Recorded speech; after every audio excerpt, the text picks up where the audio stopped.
Bonjour, je suis Jean-Brice Stivan de la formation alsacienne de naturopathie. Aujourd'hui, dans notre série Mythes et mensonges autour de l'alimentation, nous allons nous attaquer à un monument, le cholestérol. Alors, si vous croyez encore que le cholestérol est une molécule toxique, responsable de maladies cardiovasculaires, de plaques d'athérome, comme l'industrie pharmaceutique a longtemps voulu nous faire croire, ou même les médias, alors je vous invite à aller au bout de cette vidéo et vous rendrez compte que le cholestérol est une molécule essentielle à notre santé, indispensable pour de nombreuses fonctions que je vais vous expliquer maintenant. Alors prenez 30 minutes et allez au bout de cette vidéo, vous ne serez pas déçus.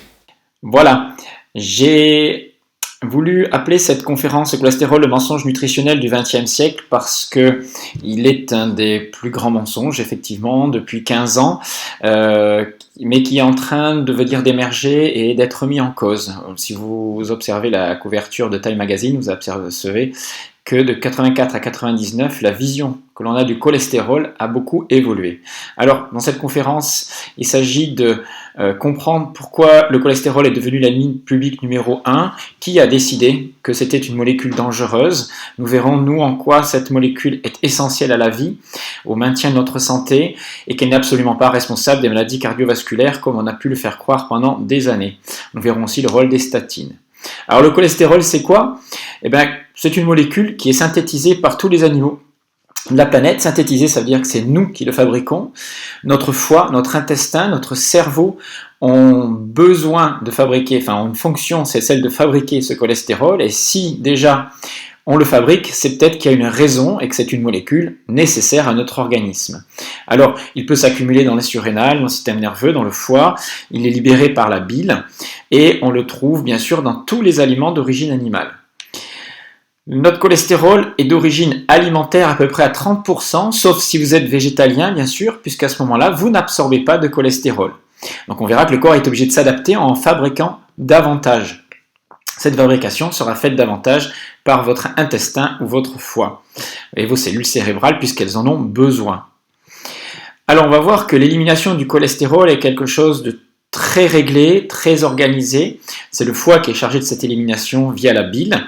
Cette bile va être utilisée ensuite pour la digestion des graisses, mais très peu de cholestérol est éliminé car on en a absolument besoin et il y a une forme d'économie de cette molécule dans le corps. L'importance d'une alimentation qui apporte des plantes cholérétiques, cholagogues, peut être intéressante pour bien faire fonctionner l'élimination et l'écoulement de la bile, mais ça c'est des visions naturopathiques dont nous ne parlerons pas aujourd'hui. Alors le cholestérol, ça sert à quoi dans l'organisme ? D'abord, le cholestérol est une molécule essentielle à l'intégrité de nos membranes cellulaires. Toutes les membranes de notre corps sont fabriquées, sont faites à partir de cholestérol qui assure une certaine rigidité de la paroi de nos cellules nécessaire aux échanges moléculaires. C'est aussi des constituants essentiels de la myéline, c'est-à-dire de la gaine qui entoure tous nos neurones, et c'est un puissant antioxydant pour les cellules du cerveau et qui nous protège donc de radicaux libres en association avec le coenzyme Q10 qui est aussi un puissant antioxydant. Alors une chose qui est assez ignorée, c'est que le cholestérol est une molécule de base, une molécule qui va permettre la fabrication d'autres molécules très importantes, en particulier nos hormones stéroïdiennes. Vitamine A, E, K et la vitamine D sont aussi ont pour origine une molécule du cholestérol. Alors si vous regardez sur ce schéma, vous voyez qu'à la base de la fabrication de la progestérone, la DHEA, la prénisolone, de la testostérone, qui sont des hormones essentielles à la vitalité et à votre équilibre organique, vous trouvez une molécule de cholestérol. C'est en ça que c'est très important d'avoir des apports de cholestérol ou une synthèse de cholestérol, on va dire normale, dans l'organisme. Le cholestérol est une molécule essentielle à la vie, donc si on résume, parce qu'elle est essentielle à chacune des cellules de notre corps, mais cette molécule est tellement importante qu'elle va être constamment recyclée. On en a tellement besoin que dans le corps, il n'existe pas d'enzyme destructrice du cholestérol, et on récupère le plus de cholestérol possible, c'est-à-dire que vos selles, notre corps n'en élimine que très peu, via la bile et pas dans les selles. C'est une molécule qui est protectrice qui a une structure très particulière, on n'en a pas parlé, mais je ne vais pas revenir là-dessus, et elle est essentielle à la fabrication de la coenzyme Q10, et elle évite la mort cellulaire comme ça. Alors selon certains médecins, comme le docteur Delorgeril, les statines bloquent cet effet-là, on verra, c'est les médicaments anticholestérolémiants, et augmentent votre risque de cancer. C'est des choses qui ne sont pas prouvées, donc je ne m'attarderai pas trop là-dessus. Le cholestérol, on verra, est aussi nécessaire à l'énergie musculaire. Il est essentiel au fonctionnement de votre cerveau, si essentiel que 25% du cholestérol que vous avez dans votre corps se trouve dans vos cellules nerveuses. Et la particularité du cholestérol qui est contenu dans votre cerveau, c'est que c'est le cerveau lui-même qui le fabrique par des cellules qui sont appelées astrocytes. C'est-à-dire que le cholestérol qui vient du foie ne peut pas passer la barrière hémato-encéphalique et ne peut atteindre les cellules du cerveau. Donc, de faibles taux de cholestérol fabriqués par vos cellules nerveuses seraient responsables de baisse de sérotonine, donc d'activité dépressive. Mais en général, nous en fabriquons suffisamment pour ne pas faire bien sûr d'état dépressif. D'autre part, le cholestérol est aussi nécessaire à l'intégrité des parois intestinales. Votre intestin en libère, mais les cellules intestinales en ont besoin pour vivre normalement. Alors, depuis une quarantaine d'années, on parle de bon et de mauvais cholestérol sans savoir trop de quoi on parle. En réalité, le cholestérol est une molécule unique. Le cholestérol dont je vous parle depuis tout à l'heure n'a rien à voir avec ces fameux transporteurs qu'on appelle HDL ou LDL ou VLDL. Et on a tendance à confondre le transporteur du cholestérol avec la molécule cholestérol elle-même qui est essentielle à la vie. Alors nous aurions des transporteurs qui sont des grands radolipidiques de haute densité. HDL veut dire High Density Lipoprotein et les LDL cholestérol, Low Density Lipoprotein, qui sont en fait des transporteurs de basse densité. Mais ça ne veut pas dire que, comme on l'a cru pendant des années, ces transporteurs sont mauvais ou bons. En réalité, il ne s'agit que de transporteurs et non pas de cholestérol. Ce qui veut dire qu'on a tendance à confondre le cholestérol qui serait en fait une molécule très petite, comme par exemple les fruits, contenus dans un camion, citerne, qui serait l'équivalent d'un transporteur LDL ou HDL. Donc le rapport, c'est vraiment de poids-taille, est vraiment extrême entre un fruit du cholestérol qui représenterait le cholestérol et un transporteur qui serait à 38 tonnes. Donc vous voyez qu'on ne parle absolument pas de la même chose et pourtant dans l'esprit des gens, on fait l'amalgame. Alors, on a pensé à un moment donné que le LDL était était le mauvais cholestérol. On le pense toujours dans les milieux médicaux ou dans les milieux même naturopathiques, parce qu'il transporte le cholestérol du foie vers les tissus et les artères en particulier. Et comme il est de basse densité, on a pensé pendant longtemps qu'il avait une tendance à se déposer dans les artères, tout simplement parce qu'on retrouvait du cholestérol dans les plaques d'athérome. Et le HDL, qui a pour fonction dans le corps de ramener le cholestérol des cellules périphériques vers le foie pour son élimination, en réalité, bien qu'il ait cette fonction-là, n'est pas meilleur que l'autre, c'est juste qu'il joue une fonction différente. Alors on va voir qu'en réalité, si on regarde le schéma des rapports qu'il existe entre HDL, foie, LDL et les cellules partout dans l'organisme, on s'aperçoit qu'il y a un recyclage permanent et que le cholestérol est tellement important qu'il va passer de LDL vers le HDL pour revenir vers les cellules du corps, etc., et le foie. Ce qui veut dire qu'il n'y a pas de molécules mauvaises ou bonnes. Il y a des molécules qui vont transporter le cholestérol vers la périphérie. Quand il y a besoin d'en amener vers vos cellules, votre peau en particulier, que vous avez besoin par exemple de faire de la vitamine D, et il y a du HDL qui ramène du cholestérol, qui ramène aussi en même temps beaucoup d'éléments bactériens, des cellules mortes, qui véhiculent énormément de déchets dans votre organisme vers le foie pour que tout ça soit nettoyé.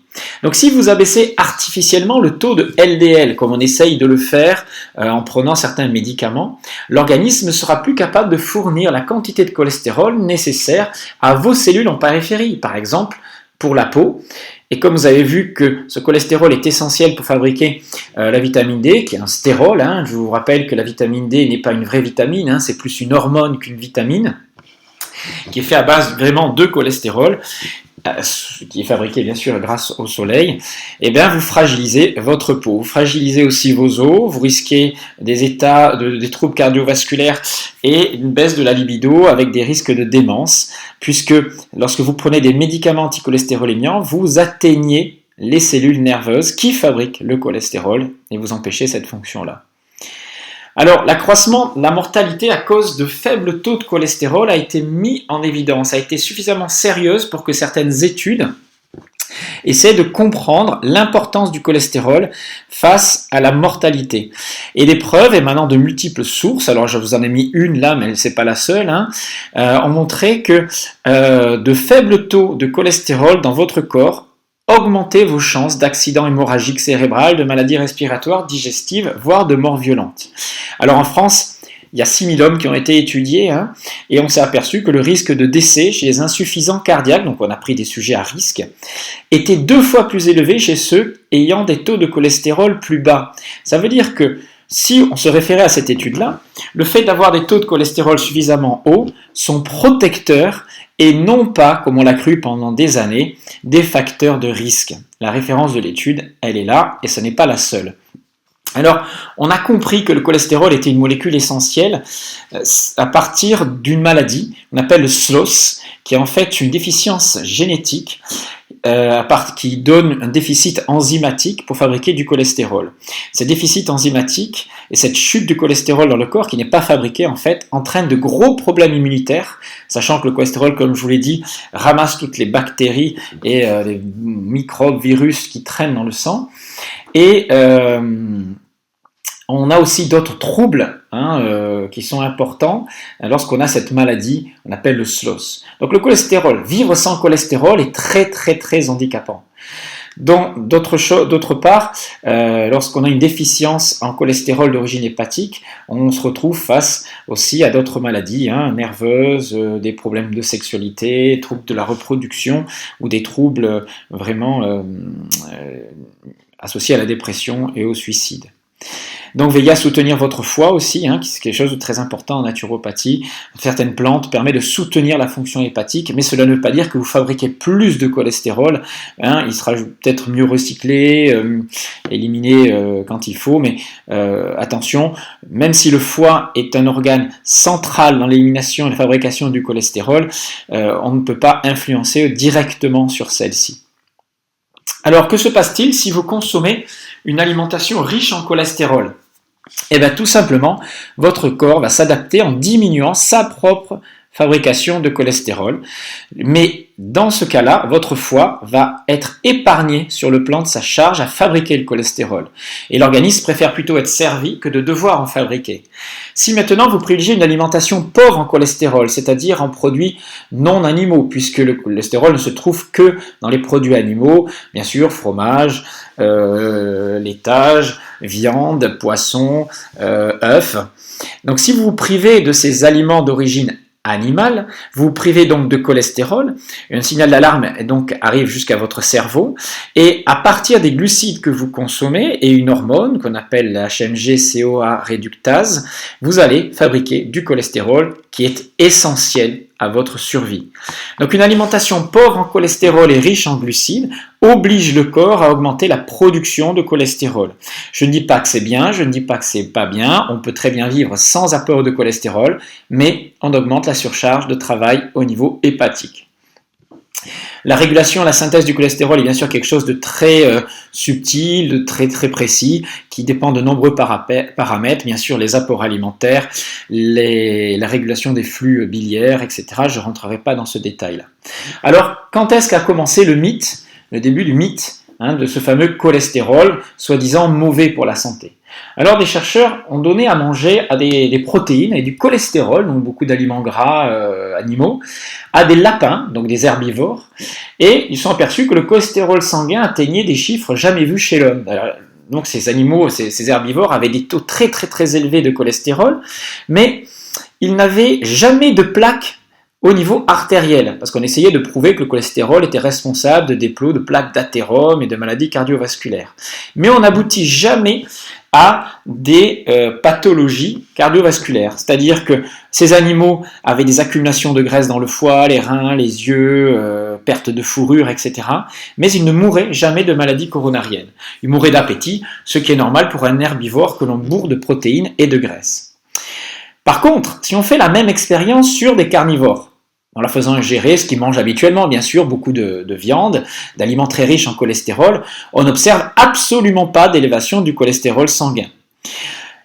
Maintenant, si on fait la même expérience sur l'homme, on s'aperçoit bien sûr que comme l'homme, comme pour le carnivore, nous sommes capables de métaboliser des grandes quantités de cholestérol.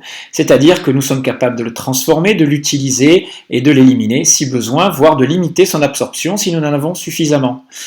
Donc, les méta-analyses, toutes les grandes études qui ont été faites autour de notre consommation de cholestérol avec le rapport entre cholestérol consommé et cholestérol sanguin a montré qu'il n'y avait aucune corrélation, que vous avez beau élever votre cholestérol alimentaire, vous n'aurez qu'une élévation très négligeable du cholestérol sanguin. Et d'autre part, vous verrez que vous n'avez pas d'augmentation de risque cardiovasculaire. Alors pourquoi la société pense que le gras est mauvais pour la santé, et en particulier le cholestérol? Eh bien, tout a commencé avec cet homme et une étude en 1957 d'Ansel Keys qui a voulu montrer à travers l'observation de la consommation totale de graisse et le rapport entre celle-ci et la mortalité par cardiopathie coronarienne que plus on consommait de graisse animale, plus on avait une augmentation de chances de mourir de maladie coronarienne. Et en fait, pas du tout. Cette étude a bien montré cette corrélation. Mais cette étude a été falsifiée et on sait qu'aujourd'hui Ansel Keys a été commandité par des lobbies de l'industrie sucrière. Et il faut savoir que nous sommes à une époque où les maladies cardiovasculaires commencent à augmenter sérieusement aux États-Unis et il faut trouver un coupable. Sauf que si on accuse le sucre, l'industrie sucrière elle va perdre beaucoup d'argent. Et comme c'est elle qui a le monopole et qui est très très puissante, il a fallu prouver autre chose. Alors Ansel Keys, qui était un scientifique, a obtenu les résultats qu'il souhaitait trouver en falsifiant l'étude. Je vous explique simplement comment. Il a montré cette corrélation-là.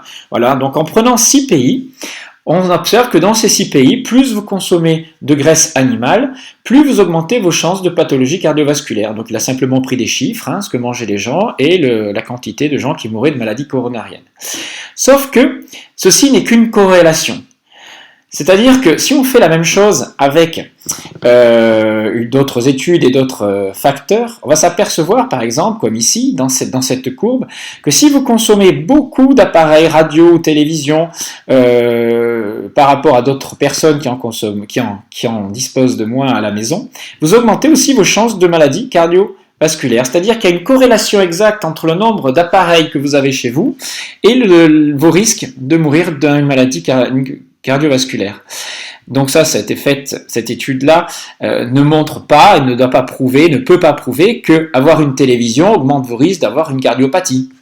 C'est exactement la même chose quand on prend des régions autour de Stockholm, en Suède, et on vous montre que si on se réfère à une simple corrélation, si vous avez un taux d'imposition inférieur à 10%, eh ben, vous êtes libéré du fléau de la cardiopathie. C'est-à-dire qu'il existe une corrélation inverse entre un taux d'imposition très bas et le risque d'avoir des pathologies cardiovasculaires. Donc, comprenez qu'un type de corrélation comme ça ne montre absolument rien. Mais là où Ansel Keys a tout faux, et là où il a vraiment falsifié les résultats, c'est que cette étude, en fait, elle s'intéressait à 25 pays. C'est une étude très très importante qui a visé 10 millions de personnes sur plus de 10 ans. 25 pays étaient concernés. En réalité, Ansel Keys n'a retenu que 6 pays qui l'intéressaient et qui répondaient à ses attentes. Si dans ses études, il avait pris par exemple les aborigènes, l'Espagne, la France, l'Allemagne, la Suisse, il se serait aperçu qu'avec des taux de cholestérol, avec une consommation de graisses saturées et de cholestérol importante dans leur alimentation, ils avaient des taux, ces pays, par exemple la Suisse, la Belgique, la France, l'Espagne, et même l'Allemagne, la Belgique, que ces pays avaient des risques de maladie cardiovasculaire bien inférieurs à des pays qui consomment beaucoup moins de graisses saturées. Donc, il y a une corrélation inverse entre consommation de graisses saturées et de cholestérol et les risques de mourir de maladies cardiovasculaires. On s'aperçoit par exemple que les aborigènes qui ont des taux de cholestérol très très bas ont des risques de mortalité par infarctus très très très élevés. Donc, on comprend bien que Case n'utilisa que les chiffres qui soutenaient son argumentation, qui répondaient aux attentes de l'industrie sucrière, et le docteur Geman, à l'époque, découvrit que Case avait même aussi supprimé les pays où le manque d'exercice, la sédentarité, était corrélé à la cardiopathie. C'est-à-dire que vous avez beau faire beaucoup d'exercices physiques, vous avez quand même des risques de cardiopathie importants. Son étude est un désastre scientifique qui ne prouve absolument rien. Mais ça a suffi pour changer les mentalités, et pendant 50 ans, 60 ans, et on continue encore à le croire, on accuse les graisses d'être responsables des maladies cardiovasculaires.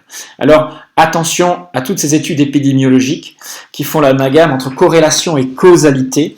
Ne faites pas aveuglément confiance aux titres chocs, aux conclusions, lisez les études, regardez les financements, et fiez-vous plutôt à des méta-analyses qui sont des synthèses de études mondiales. Alors, il a fallu qu'on crée un concept pour expliquer le fameux paradoxe. On a parlé de paradoxe français, grec, suisse, ou Afrique de l'Est, ou chez les Inuits. Et on ne comprenait pas pourquoi dans certains pays, le fait de consommer beaucoup de graisses saturées, de produits animaux, de cholestérol, n'augmentait pas les taux de cardiopathie. Le Français, par exemple, consomme 4 fois plus de beurre qu'un Américain moyen. Alors on a dit que c'était grâce au vin, aux tanins, aux antioxydants, etc., etc. Sauf qu'il y a beaucoup de pays où on ne consomme que de la viande, et bien sûr, on a une hygiène de vie haute, on a une psychologie haute. Bien sûr, il faut tenir compte de beaucoup de facteurs pour expliquer les maladies cardiovasculaires, même des facteurs psychologiques. Et c'est le cas, par exemple, chez les Maasai, au Kenya, où l'alimentation est constituée beaucoup de viande, de lait et de sang. Alors viande pas trop, hein, c'est une fois par semaine maximum, mais ils se nourrissent essentiellement de lait et de sang. Et un jeune guerrier peut ingérer par jour 300 grammes de graisse animale avec des taux de cholestérol chez eux qui sont parmi les plus bas du monde. Les Samburu d'Ouganda, pareil, n'ont ni cardiopathie, ni troubles cardiovasculaires, ni cholestérol, avec une consommation qui peut aller jusqu'à 400 grammes de graisse animale tous les jours. Donc ils n'ont pas de maladie de civilisation. Les Kalenjis du Kenya, idem, qui consomment beaucoup de lait cru, lait fermenté, qui n'ont pas de maladie dégénérative, pas de maladie chronique, et encore moins de cholestérol. Donc, si on regarde bien, il n'y a pas de corrélation entre consommation de graisses saturées, taux de cholestérol dans le corps et encore moins maladie cardiovasculaire. Alors, il y a un autre mythe qui circule, qui est issu surtout du rapport Campbell, où on a observé le mode de vie chinois qui serait plus protecteur que celui des Américains. Attention, Campbell n'a retenu que les maladies, les mortalités par infarctus et troubles cardiovasculaires purs, mais a exclu ce qu'on appelle les AVC. Et il a montré que le mode de vie chinois protégeait les Chinois donc des maladies cardiovasculaires. Sauf que, en réalité, s'il est vrai que les Chinois et les Chinoises meurent beaucoup moins de crise cardiaque, ils meurent en beaucoup plus, 6 fois plus d'AVC. Donc, est-ce que leur mode de vie, qui est moins consommateur de viande, en particulier dans les campagnes, est favorable à une protection cardiovasculaire? Ben oui, si on regarde les chiffres pour les crises cardiaques, mais absolument pas pour l'AVC. Donc, est-ce qu'il vaut mieux mourir d'une crise cardiaque ou d'un AVC? Ça, je ne sais pas. Mais en tout cas, leur mode de vie, soi-disant moins consommateur de cholestérol et de graisses saturées ou de produits laitiers, n'est absolument pas protecteur des AVC. Donc, attention à la manipulation de certains chiffres. Les Japonais ont augmenté, par exemple, si vous voulez des références, leur consommation de graisse totale de 250% depuis 1961. Il reste un des pays qui vit le plus longtemps, avec un taux de mortalité qui est le plus bas. Mais surtout, ce qui est intéressant, c'est de constater que les AVC, qui est la première cause de mortalité en 1960, a vu son incidence et sa létalité chuter entre 60 et 1975. Est-ce que c'est grâce à des changements alimentaires? Bon, sans doute pas, ou peut-être que oui, puisque le taux de protéines et de graisse ou de cholestérol sanguin a augmenté, tandis que la pression artérielle et les AVC diminuaient. En fait, il faut vraiment faire très attention avec les chiffres, parce qu'on peut prouver tout et son contraire. Il faut prendre d'autres facteurs en cause. En tout cas, ce qu'on peut montrer, c'est que les chercheurs japonais ont suivi 3700 personnes de 1984 à 2001. Leur conclusion, c'est celle qui mangeait le plus de graisse animale avait un risque de 62% 2% plus faible de décès par AVC ischémique. Voilà, donc est-ce que les produits animaux protègent des AVC? De là à dire ça, je ne pense pas. Maintenant, peut-être qu'ils consommaient moins de glucides et que c'est un facteur favorisant. Mais ça, c'est un autre débat.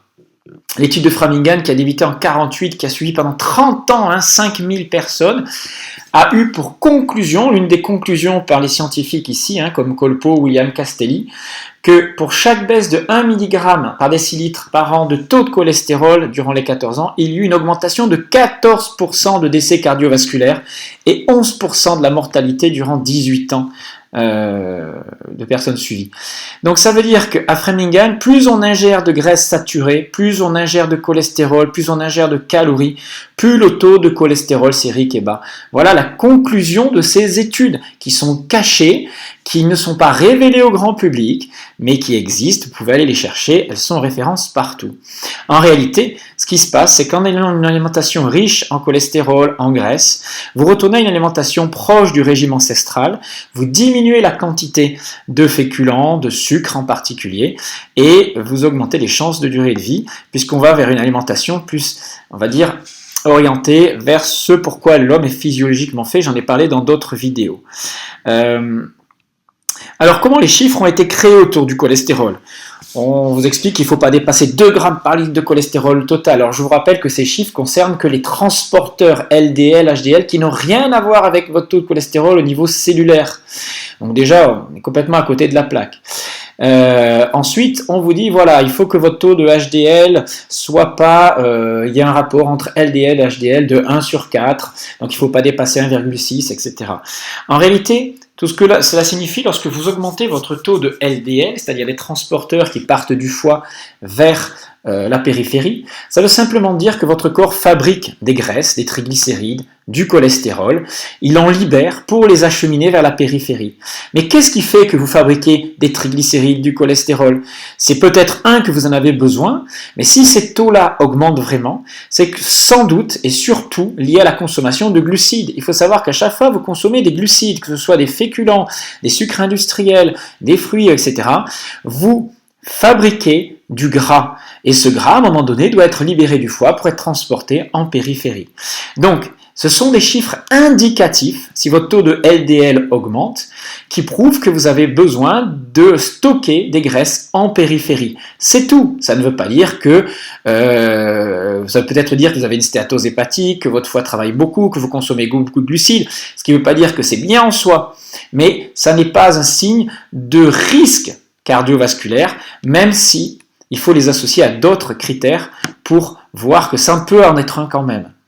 Alors, on vous a sans doute parlé de l'oxydation du cholestérol et de ces fameuses plaques d'athérome qui viennent se fixer sur vos artères et les boucher progressivement. En réalité, on commence à... Certaines théories disent que c'est l'accumulation de ces plaques liée à l'oxydation, c'est-à-dire à des réactions d'oxydation, de vieillissement cellulaire, beaucoup de réactions particulières, je ne vais pas détailler tout ça ici, qui seraient dangereux. En réalité, pour certains professeurs comme Even ne sont pas d'accord sur cette notion-là.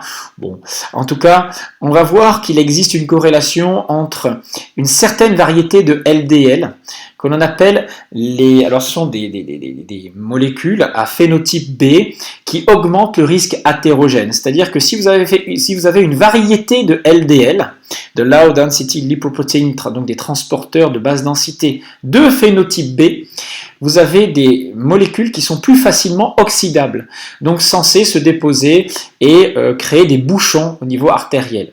Ce risque oxydable a été objectivé sur ces phénotypes-là. Par contre, ce qui est intéressant de constater, c'est que plus vous consommez de graisse dans votre alimentation par rapport aux glucides et aux protéines, plus votre risque d'avoir des phénotypes B, donc ce fameux LDL qui serait oxydable, diminue. Ça veut dire que les lipides seraient protecteurs dans votre fabrication de lipides. Et paradoxalement, ce qu'on croyait être protecteur, c'est-à-dire l'augmentation de la quantité de glucides par rapport aux lipides, si vous voyez sur ce schéma, le résultat de ces études ont montré que plus vous consommiez de carbohydrates, donc de glucides dans votre alimentation, plus vous augmentez la fabrication de LDL phénotype B, c'est-à-dire ce fameux LDL oxydable. Donc vous augmenteriez vos risques athérogènes, c'est-à-dire de faire des plaques et des risques cardiovasculaires, donc tout l'inverse de ce qu'on nous a toujours dit depuis une cinquantaine d'années. Alors, si on regarde maintenant le taux de cholestérol dans le corps avec certaines études qui ont été faites, une étude sur The Lancet ici qui montre que l'augmentation de 39% du taux de cholestérol total correspond à une diminution de 15% du risque de mortalité. Et on s'est aperçu que ça pose un problème, surtout chez les personnes âgées à qui on donne des statines pour faire diminuer leur taux de cholestérol alors qu'ils seraient protecteurs. Alors ça veut dire, est-ce qu'on peut manger des œufs, est-ce qu'on peut manger du beurre, est-ce qu'on peut manger de la viande, du poisson qui contiennent du cholestérol? Eh bien oui, les études nous montrent, là encore, que vous auriez beau consommer une grande quantité d'œufs, en particulier cette étude qui est une méta-analyse de 2013, qui montre que le cholestérol alimentaire n'est pas associé au risque cardiaque. Vous avez beau consommer beaucoup d'œufs, 10, 12, 15 œufs par jour, vous n'aurez pas d'augmentation du cholestérol sanguin. Que vous ayez une génétique qui favorise ça ou pas, ça n'a rien à voir. L'étude n'a pas établi de lien entre cholestérol alimentaire ou consommation d'œufs et l'épaisseur des parois de l'artère carotide. Le régime riche en cholestérol avec une consommation fréquente d'œufs n'augmente pas le risque cardiovasculaire. Ça, c'est le résultat de cette méta-analyse en 2013. Pour ma part, je consomme 3 à 5 œufs par jour, tous les jours, parce que c'est un apport de protéines intéressant, mais je consomme des œufs de qualité, qui sont issus d'élevage bio, qui a été élevé en nature, à qui on a donné des graines enrichies en oméga 3 pour ne pas avoir un déséquilibre oméga 6, oméga 3. Alors il existe beaucoup de facteurs de risque physiologiques liés à la nutrition qui vont donner ce qu'on appelle le syndrome métabolique. Syndrome métabolique qui peut être objectivé par une augmentation, vous voyez ici, de la tension artérielle, de l'obésité abdominale, associée à des LDL élevés, qui veut dire surtout que le foie est saturé en graisse, mais pas parce que vous avez consommé des graisses, mais plutôt parce que vous auriez consommé des glucides qui se transforment en graisse, et puis d'autres facteurs comme l'insulinorésistance et le diabète dont j'ai parlé à d'autres occasions. D'autres facteurs, bien sûr, augmentent les risques cardiovasculaires bien plus que votre consommation de graisse, stress, tabagisme, sédentarité, consommation de sel. Ici, vous avez marqué consommation de lipides. En fait, il ne s'agit que de consommation de graisses trans qui sont dangereuses, c'est-à-dire les graisses industrielles dont on a modifié la structure spatiale de certaines graisses naturelles. Alors pourquoi le cholestérol doit rester une molécule à éliminer pour les laboratoires, parce qu'on nous a fait croire qu'elle était toxique?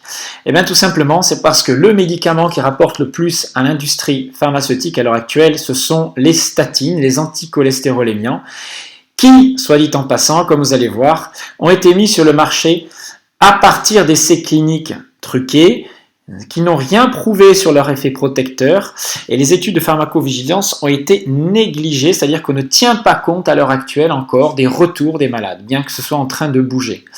Les statines ne sont pas protectrices et vous n'aurez pas de protection par rapport à des risques de récidive d'infarctus. Sous statine, vous avez 85% de récidive d'infarctus à cholestérémie normale, c'est-à-dire que des gens qui ont un taux de cholestérol normal dans leur sang font quand même des récidives cardiovasculaires. Donc il n'y a aucun lien entre hypercholestérolémie et maladie cardiovasculaire, ceci est bien admis maintenant dans les milieux scientifiques. Donc quand ça a été mis sur le marché, leur efficacité n'a pas été prouvée, mais ce qui est encore le plus catastrophique aujourd'hui, c'est qu'il y a énormément d'effets secondaires au fait de consommer des statines, fatigue chronique, douleurs musculaires, risque de myopathie, diminution de l'acuité des sens, éruption cutanée, diabète, etc. Pourquoi? Eh bien tout simplement parce que la consommation de statines pose deux gros problèmes. Elles font chuter le taux de cholestérol dans votre corps. Vos cellules ne disposent plus de cette molécule essentielle à la vie.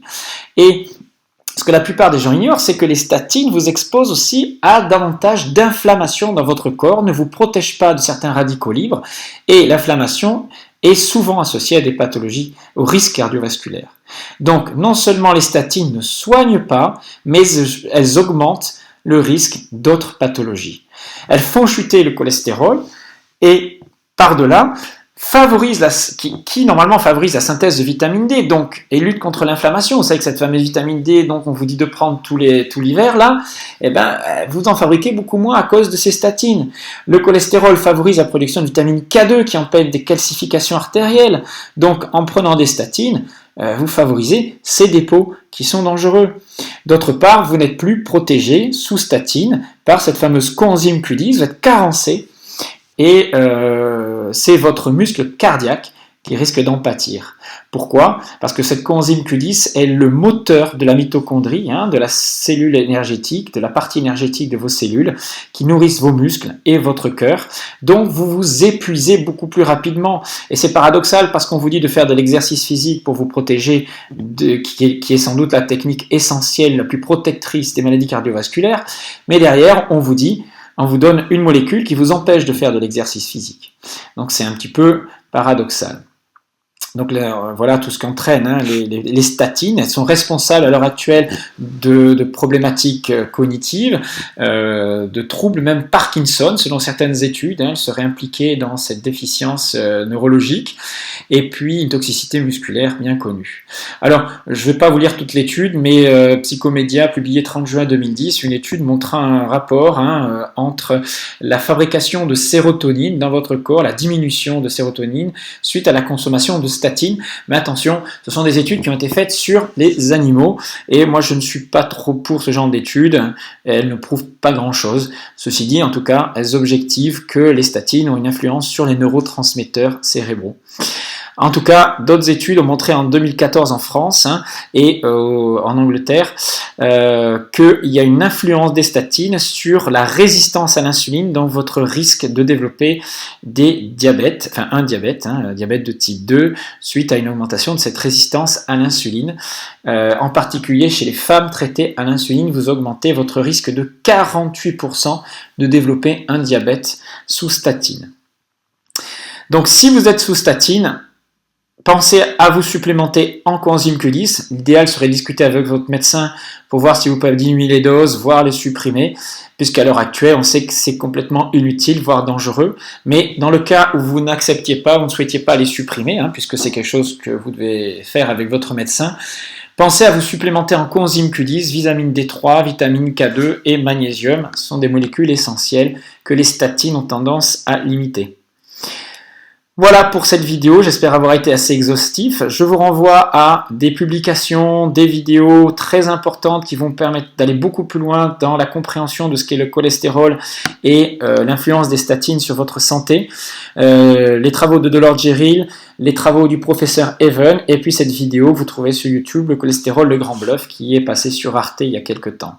Sinon, vous aurez toutes ces informations dans le livre que j'ai écrit, et beaucoup plus encore, sur les maladies métaboliques, et en particulier sur ce qu'on appelle la stéatose hépatique, la maladie du foie gras, qui est le début de beaucoup de problèmes de maladies de civilisation actuelle, et on a tendance à accuser les graisses, le cholestérol, la malbouffe, etc. Or, on s'aperçoit qu'en fait, il y a beaucoup d'autres facteurs qu'il ne faut pas négliger. Vous pouvez sinon me retrouver sur toutes les informations concernant la formation alsacienne de naturopathie sur le site alsacenaturo.com. Vous pouvez vous joindre à nous et suivre des formations beaucoup plus étayées que celle-ci et aller plus loin dans la compréhension de comment entretenir votre capital santé et apprendre bien sûr à diffuser et à donner cette information autour de vous. Et à retrouver bien sûr toutes sortes de stages, en particulier le séjour de jeûne par exemple qui a lieu cet été du 11 au 15 juillet en Alsace, stage ouvert à tout le monde. Je vous souhaite une bonne continuation à tous et à très bientôt.